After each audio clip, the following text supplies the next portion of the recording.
Hey guys, it's Modesty. Welcome back to my channel. I am sorry about the lack of intro, but we are just going to get into it. This is a Freelancing Friday video, but it's coming out on Saturday because, ironically, I was busy doing freelancing stuff on Friday. So it is coming out today, and today I am showing you how to apply makeup for mature skin and how to make it look youthful and radiant. So we are going to just jump right into it. I'm not going to be very specific about the products, but more about the technique that I use. So on mature skin, I start at the same that I do on any face by priming the eyes. I always do the eyes first. Say hello to my husband. I always do the eyes first just because of fallout reasons. So I just use concealer and then I always set it with a powder. And I am just taking a neutral warmish brown and putting this in the crease. You never want to go too dark in the crease, especially on mature skin, because it can really make them look squinty and tired, and you really want to look youthful and radiant. So you really want to open up the eyes, so you want to stay away from dark colors. I do want to build up some definition though. I'm just not going any darker than this. So I'm just going back and forth, and I'm focusing in the crease and the outer V. You don't want to bring it up too high and you don't want to bring it too low. You really have to pay attention to the size of someone's eye and the shape of it, because some eye shapes can't handle eyeshadow going up too high because it can make them look like they got punched in the face. And then if you go too low, it can just make them look really squinty and tired. Now she has a more golden yellow undertone, so I really want to focus on the warm browns because those really complement that skin type. If you have a pink undertone, neutrals and cool tones will look gorgeous on you, but when you pull more gold or yellow, you really want to focus on warm browns and warmer shades. Now, I am using a shimmery shade on the lid. You don't want to do too much, but because you got to find a balance, because if you do too much shimmer on the lid, it can really enhance fine lines on the eyelids, but you don't want to leave it totally blank because you really want to illuminate the eyes. So I just use a very subtle shimmer shadow to brighten up the eyes so that, she doesn't look tired, so that she looks nice and youthful and radiant.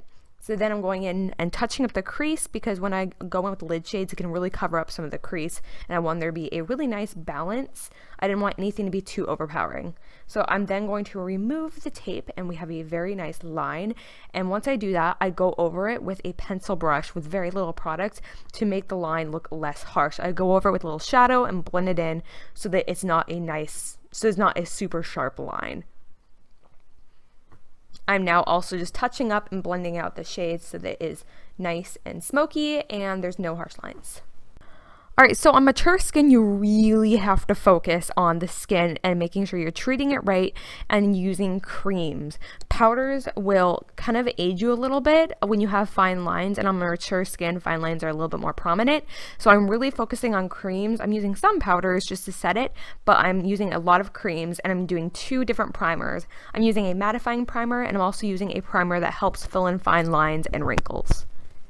I'm focusing those in the problem areas. I don't want to say problem areas, but the areas where people have more fine lines and anywhere that I felt just needed some filling in.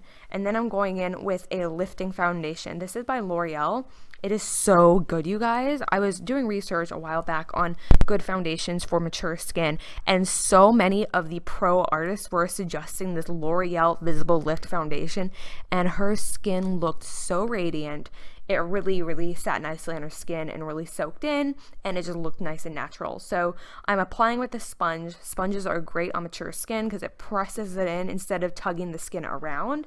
Whereas when you have mature skin, your skin isn't as tight, so you don't want to keep dragging it around with a brush, because that can really tug at the skin and it can cause your fine lines to become more visible. So I always use a sponge on mature skin.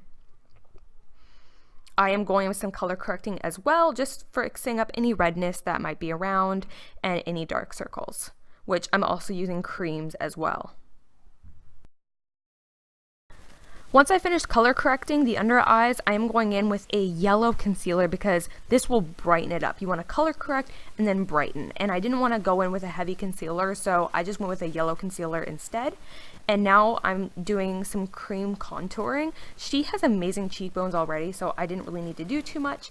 but I did a little bit just so the face looks balanced. So I'm using the Lorac Pro Cream Contour and Highlighting Kit that I got from Ulta, and I just did a line under her cheekbones and down her nose, and then I'm blending that into the skin. But I'm blending upwards because you don't want her face to look too matte. You don't want it to look too muddy, and when you go down, that can kind of take up a lot of your face. So when you go up, that's going to lift the face.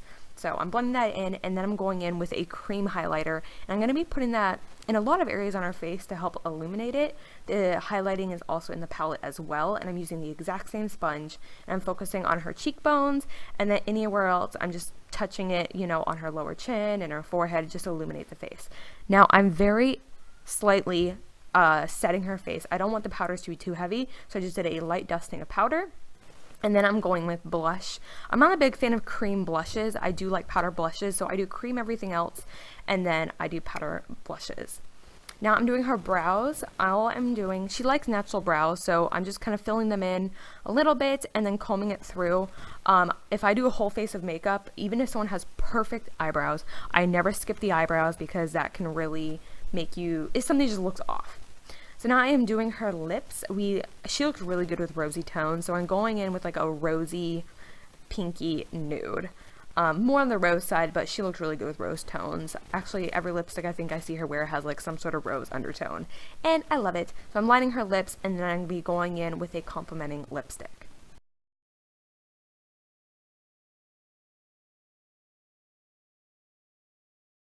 Okay, so here's a really important tip. I never do black eyeliner on mature skin because that can really age someone. So I always go in with brown eyeshadow instead, and I just deepen up that lash line. If they want a little bit of eyeliner, I still go in with brown. I really don't like using black on mature skin because it weighs the eyes down, and you know, we want to make someone look youthful. I'm gonna be saying that word youthful a lot, so I apologize. But I actually made a mistake here, but it was a perfect mistake. I accidentally gave her winged liner with brown eyeshadow. It was a complete accident, but I'm so glad I made it because it really gave her, it's like an instant facelift, and it looked gorgeous. So now I'm just coating her lashes with some mascara. I'm not doing anything too crazy with that. No false lashes, just a couple coats of mascara just to thicken up those lashes and to open up her eyes. So we did get a little mascara on the lid because she blinked, but it's okay, I removed it. But I am highlighting her brow bone because that really lifts the face. And then to make her cheekbones pop a little more, I'm just doing a light dusting of powder highlight, and it added a really nice bronzy touch. And now I'm just setting her brows with some clear brow gel just to keep them in place. No matter what age you are, you want to keep it in place, and then you got to set the face because that's just so important, and it hydrates the face. Now, my biggest tip, always take a wet sponge, spray it down with some MAC Fix Plus or some setting spray, and press it all in. All of it, no matter what age you are. It will make it melt in your skin and make you just look radiant and stunning, and it's my favorite trick to do. So now I just always show my clients what they, you know, their face, and I let them tell me anything that they want changed or adjusted, but she just said right there that she loved it so much. So that is her look. She looks beautiful, and I am so happy she let me film this little session, and I hope you guys enjoyed it. Give it a thumbs up, and I will see you guys in the next video. Bye bye.